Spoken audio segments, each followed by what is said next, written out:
টকবগে ফুটন্ত গরম তেলে হাত ডুবিয়ে পেঁয়াজু ভাজছেন আশিকুল। রীতিমতো এ দৃশ্য দেখলে আঁতকে উঠবেন যে কেউ। আর এই দৃশ্য দেখতে দূর দূরান্ত থেকে ছুটে আসছেন অনেকেই।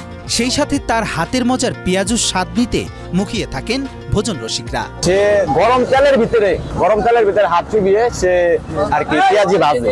পেঁয়াজিটা এতটা পরিমাণ টেস্ট, মানে খেতে খুব সুস্বাদু। টাঙ্গাইলের ঘাটাইল উপজেলার পৌর এলাকার বাসিন্দা আশিকুল রহমান জীবিকার তাগিদে ছোটবেলা থেকেই কাজ করতেন চপ পেঁয়াজুর দোকানে। কোটি মানুষের আস্থার ভালোবাসায় 11 বারের মতো দেশের 1 নম্বর রেফ্রিজারেটর ব্র্যান্ড ওয়ালটন।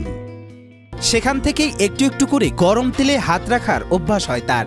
আর এরপরেই চামচের বদলে নিজের হাত দিয়েই পেঁয়াজু ভাজা শুরু করেন তিনি।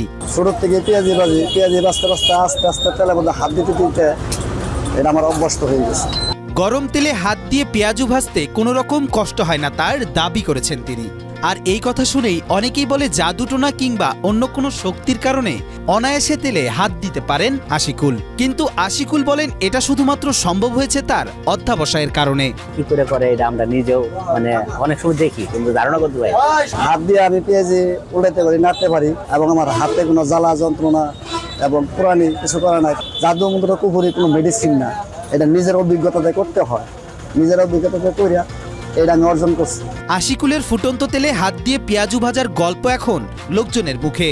এ দৃশ্য দেখতেও খাবার কিনতে প্রতিদিন তার দোকানে ভিড় করছেন অনেকেই। পেঁয়াজুর পাশাপাশি মুখরোচক বেগুনি, চাপড়ি, ছোলা বুট বিক্রি করে জীবন সংসারকেও মনের মতো করে সাজিয়েছেন আশিকুল। আর এমন সাফল্যের কারণে এলাকায় তিনি বেশ পরিচিত।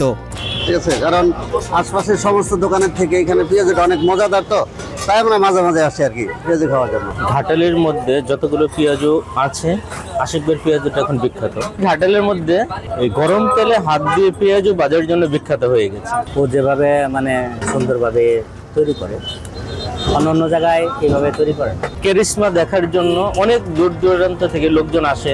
অলৌকিক ক্ষমতা সম্পন্ন আশিকুল সবাইকে এভাবেই চমকে দিয়ে তৈরি করে যাক সুস্বাদু খাবার, এমনটাই প্রত্যাশা ভোজন রসিকদের। কবির চৌধুরী জয়, মাই টিভি।